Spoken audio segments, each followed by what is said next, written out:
Hello logic people, welcome back to my garage on what is turning out to be a quite warm day.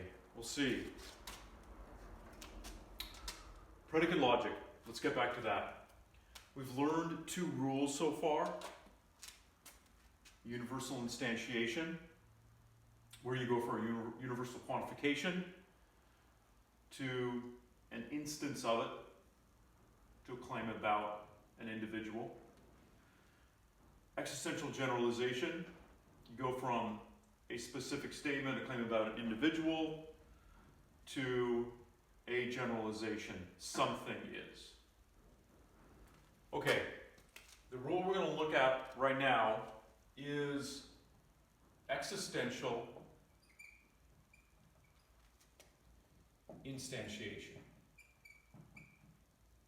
Instantiation, or EI for short.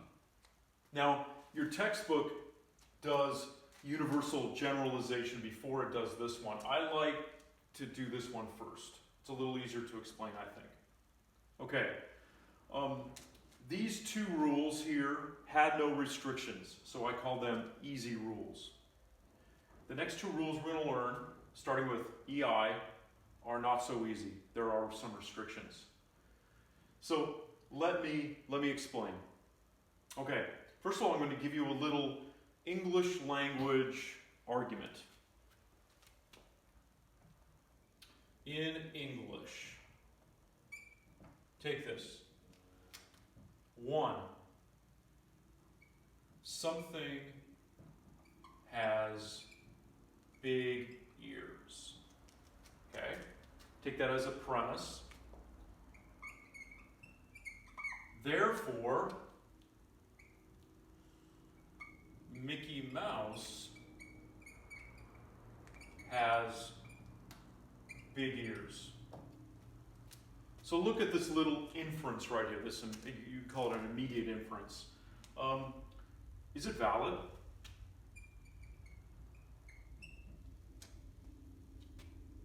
Let's say it's true that something has big ears. That's easy to imagine. That's definitely true. It certainly doesn't follow validly. This conclusion here is not guaranteed. From the fact that something has big ears, it doesn't mean that a specific individual we pick out, such as Mickey Mouse, has big ears. I mean, if this were the case, then you could infer anything has big ears. Even this marker. Something has big ears, therefore this marker has big ears. So there's something clearly invalid about this inference. No way. Now, this could tell us that existential instantiation is therefore invalid. Because look at, isn't that what's happening right here? You're taking, right here, an existential quantification. All right. So let's put it up here. Let's symbolize it. Symbolized. Okay? So if we symbolize premise 1, then we get, let's say capital E right there. Something has big ears. And this capital E right here will stand for the predicate has big ears. And then, therefore, 2, we could say EM, all right? And we'd say 1 EG, existential generalization. Okay? If, you've learned generalization, EI. If this had no restrictions, if EI had no restrictions, you should be able to make this proof. And then this would work, this would be valid. But clearly, 2 does not follow from 1. So therefore, EI cannot just be used whenever you want. There has to be some restrictions on EI. Does that make sense?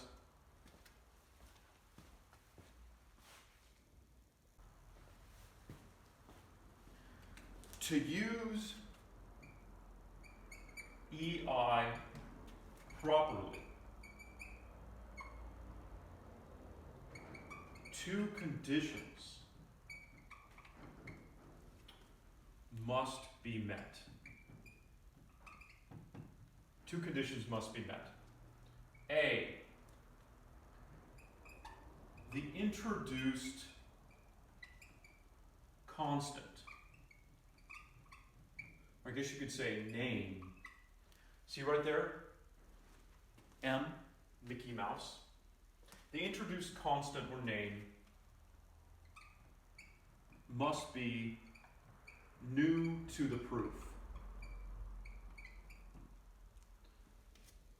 We're not going to fully explain that right now, but definitely that will be explained at some point, why we have that condition. Okay? The second condition is this. The introduced constant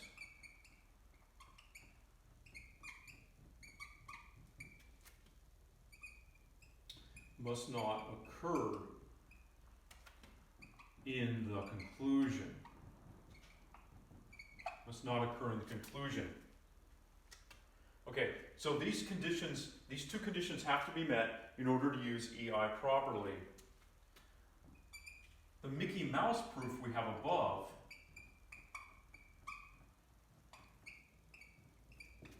violates one of those two conditions. It doesn't violate both of them, right? Because look at A. It says the introduced constant must be new to the proof. Here we have a proof, 1 and 2, just a very short little proof. M, that's new to the proof. It doesn't occur earlier. So it passes A, the Mickey Mouse proof. Okay? The Mickey Mouse proof violates the second one. Look, it says the introduced constant must not occur in the conclusion. Must not occur in the conclusion. It violates then condition B. Okay? Other proofs that incorrectly use EI will violate A. And I guess you could sometimes violate both conditions. Now, let's talk about B for a second here. We can't say anything for sure on the basis of premise 1 about a specific individual. Okay? But if you're making a conclusion, you're saying, this is true, I'm taking a stand, this is true about Mickey Mouse. That's what you're saying. Okay? So you can see why B is a condition. You can't take a stand, make a conclusion, okay, about that introduced constant. That doesn't make sense validly or logically. Okay? So these conditions must be met in order to use EI properly. So let's do a proof that uses EI properly and talk about that. All right, let's solve this proof. This says, premise 1 says, for practice, all M's are E's. The second premise says, some C's are M's. So these are in standard form right here. Standard form, categorical statements. This says, some E's are M's. Okay, now, remember what I said, always try to write down the rules, these new rules you're going to use when you do a proof in predicate logic. So we're going to need to get rid of this this universal quantifier at some point. So we need to use UI. Okay? We also need to get rid of the existential quantifier here. So we're going to need to use EI. And then thirdly, we need to use the rule EG, existential generalization. Why? Because we need to put back on an existential quantifier. So we're going to need to use 3 of these rules. Now, 2 of these rules, UI and EG, there are no restrictions. So there should be no problem in using these. But we're going to use EI. Let's quickly diagram this rule of inference. If you have an existential quantification, then you can, under certain conditions, these two conditions infer something about an individual. Okay, we're going to put an asterisk on this one because there are restrictions, again, A and B. All right, now I'm going to begin this proof incorrectly. This is important. So let's say, all right, so I want to use, let's see, I want to take off this universal quantification. So, and what do I want to talk about? Let's just go like, okay, I'll just talk about lowercase a. Just pick something. MA, arrow, EA. And then 1 UI. And then you're like, again, this is incorrect. Bear with me. You're like, okay, I'm going to take off this existential quantifier by using EI, and then I'll do C. Oh, and I want lines 3 and 4 to interface with each other, so I'll talk about A as well. CA and MA. And you're like, yeah, I'm good to go now. You're actually not good to go, because look at our conditions. It says, to use EI properly, 2 conditions must be met. The introduced constant must be new to the proof. Okay, let's look at this. When you use EI, you introduce the constant A. Is that new to the proof? No. It's not new to the proof. Right? It's not new to the proof. A has already been introduced in line 3. Okay? So we have to change the order. We have to do EI first before UI. Let's write this down. Okay? I'll put it up here. Always use EI before UI. Now, I still haven't fully explained why that's the case. Okay? For now, just kind of trust me on this one, and then I'm going to explain why. It's a little tricky philosophically to explain why. Okay? So, bear with me on that one. Okay, so we need to do EI first. We need to do 2 EI, and then you're going to talk about C and M. Now, the book says this. It's not really a required rule, not really, but the book wants us to be quite regimented with this. If you use EI, the constant you want to introduce, since you're always going to be introducing a new constant, right? We can just specify what constant that's going to be.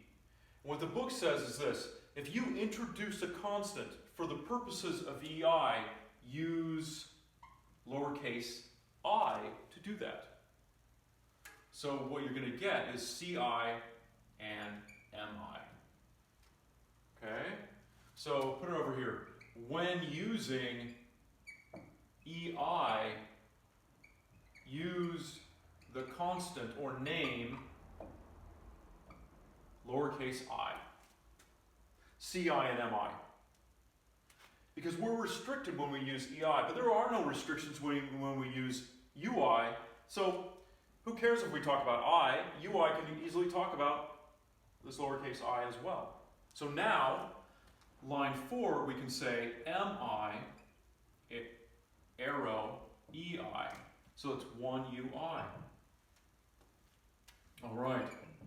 Line 5, now we have, we're going to have no issues. You already know with propositional logic how to interface 3 and 4 and get where we need to go. Let's work backwards a little bit. Our second to last line will be EI and MI. Once you have that, then you can use EG to derive the conclusion. There's no restrictions on EG. Okay, so let's try to derive EI and MI. Well, first of all, we can get MI up by itself right here. MI, 3 sim. So that's done right there. Line 6, oh, we can get EI now. 4 and 5, modus ponens. Get EI. 4 and 5, modus ponens. Now we have both EI and MI. Let's just put them together officially. EI and MI. 5 and 6 conj. Now, if it's true that I is both, that there's an individual I that's both E and M, then something is both E and M. 7, and the rule is EG. Okay, leave that up a second, check that out.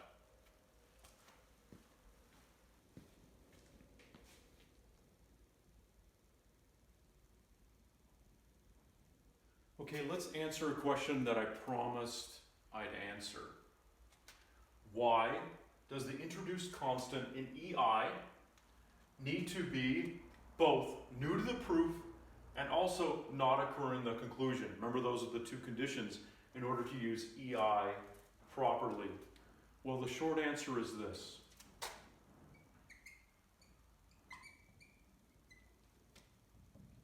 Because it's got to be arbitrary.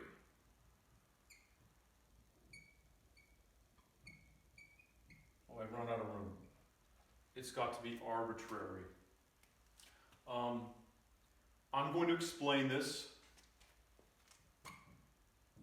because you're like, what does that mean, right? I'll explain this, okay, by talking about our final rule here, UG, that is universal generalization, or UG for short. Okay, now to do this, I'm going to start with another English language argument. Here we go. I'm going to reverse the last one we saw. Mickey Mouse has big ears. Therefore, let's call that 1, I guess, and let's call this 2. Therefore,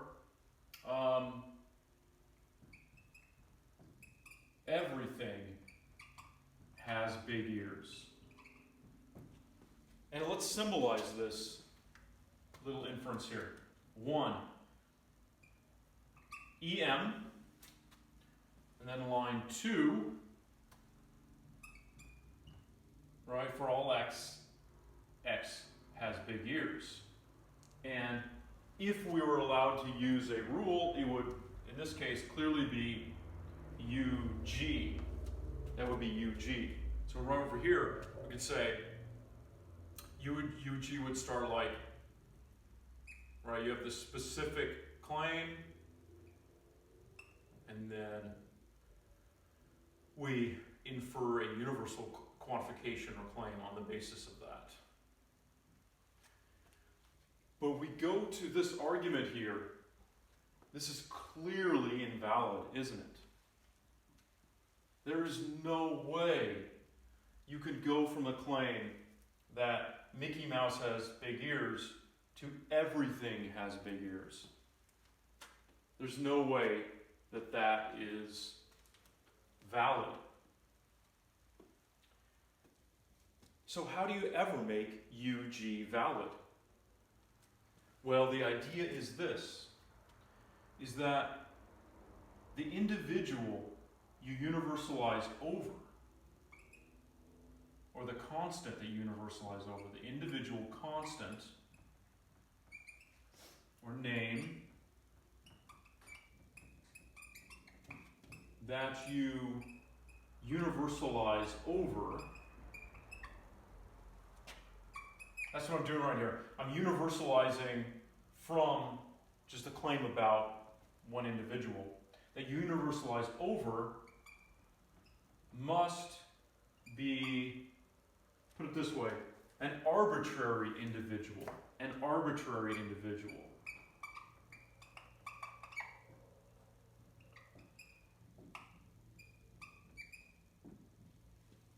Okay. Let me try to explain that.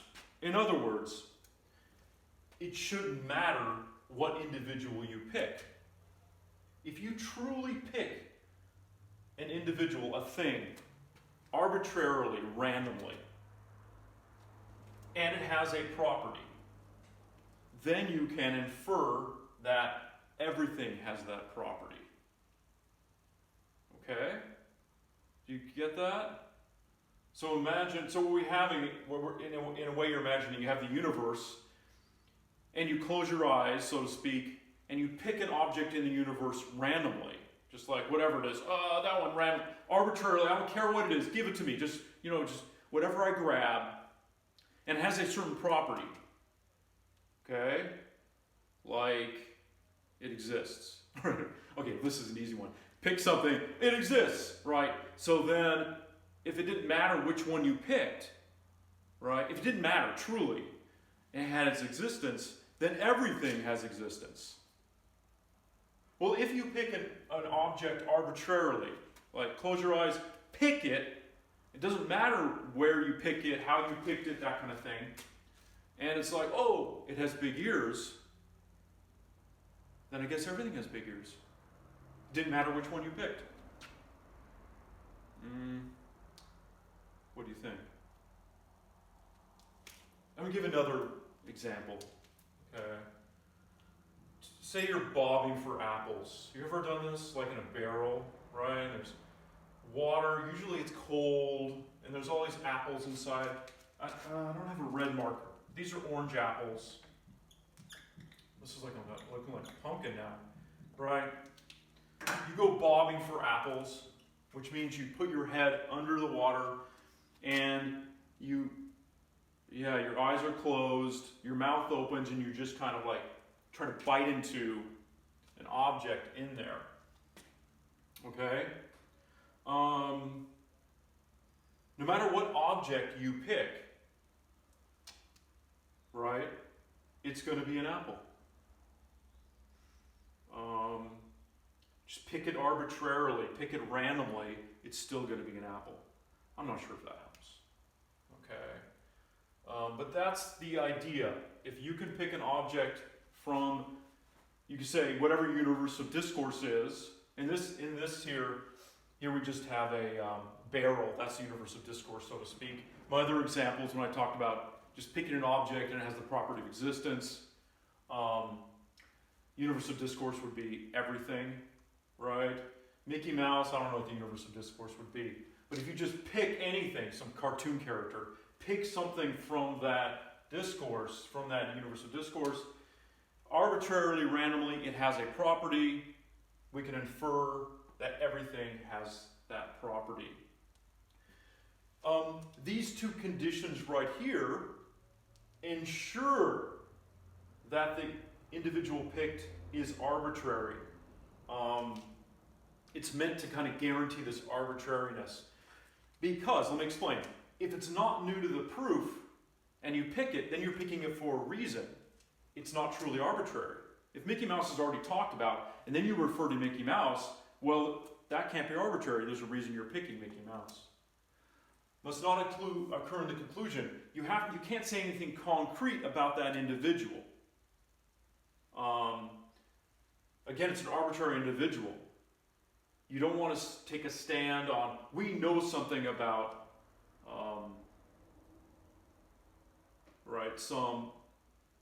some feature of that individual, because you're not naming it. Right? It doesn't even matter what it is. You're not staking a claim on a particular individual. You're talking of, in a sense, you're talking about all individuals by referring to an arbitrary individual. Again, I'm trying to defend this. If this doesn't make sense, just memorize these two conditions. And they will actually apply to both EI and UG. So let's do a proof using UG.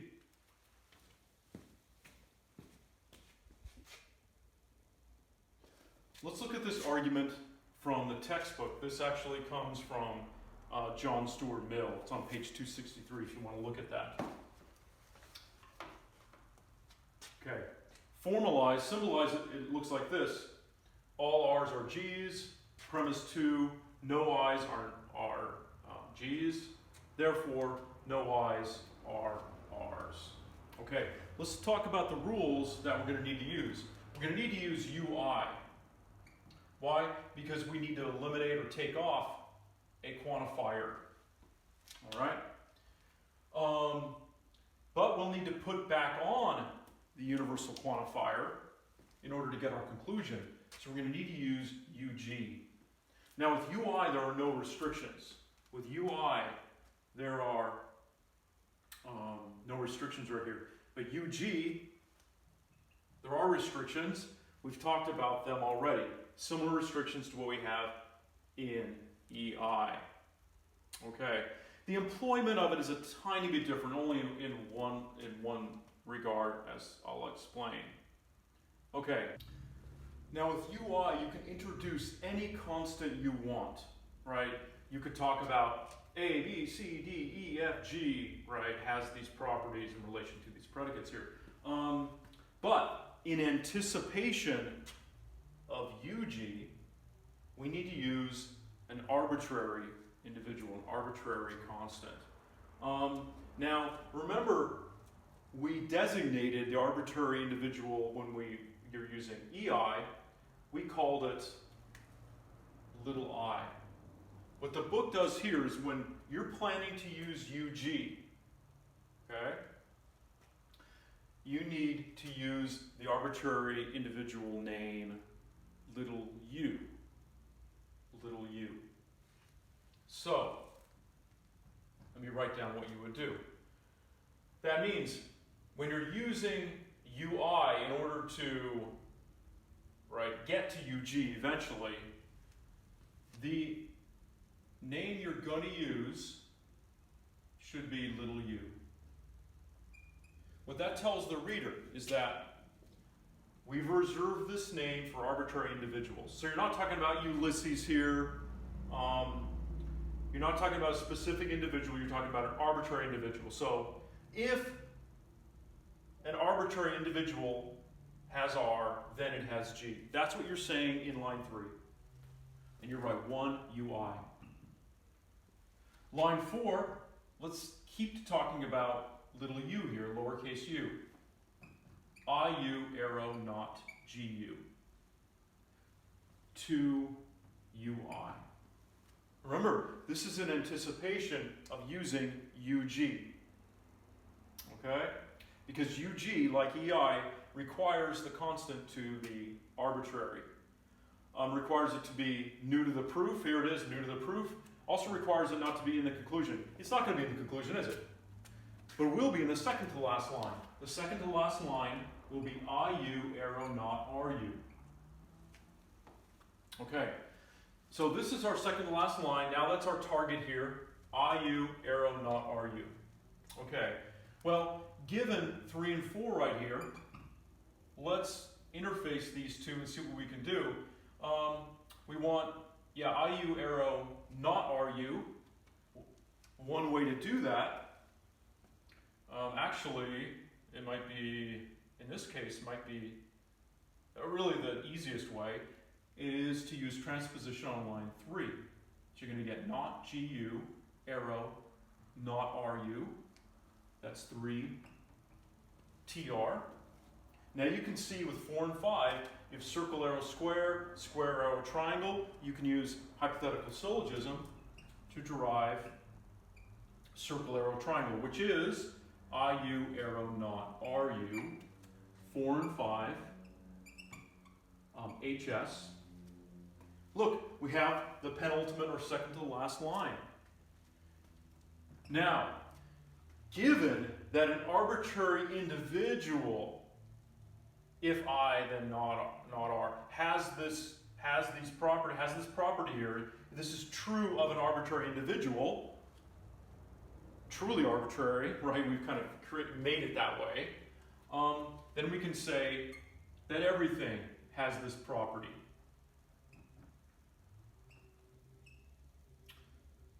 Right? All I's, or to put it this way, no I's are R's. No I's are R's. Okay? All right. 6 UG.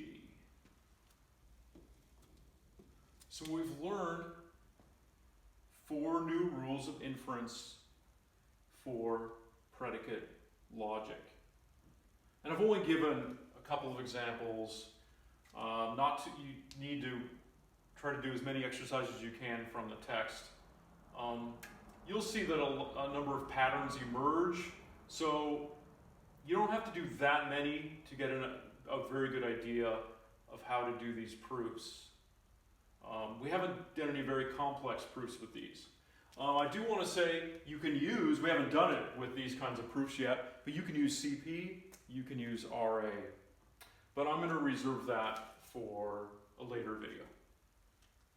All right? Hopefully this is coming together and then you're getting more comfortable with proofs in predicate logic. I'll see you next time.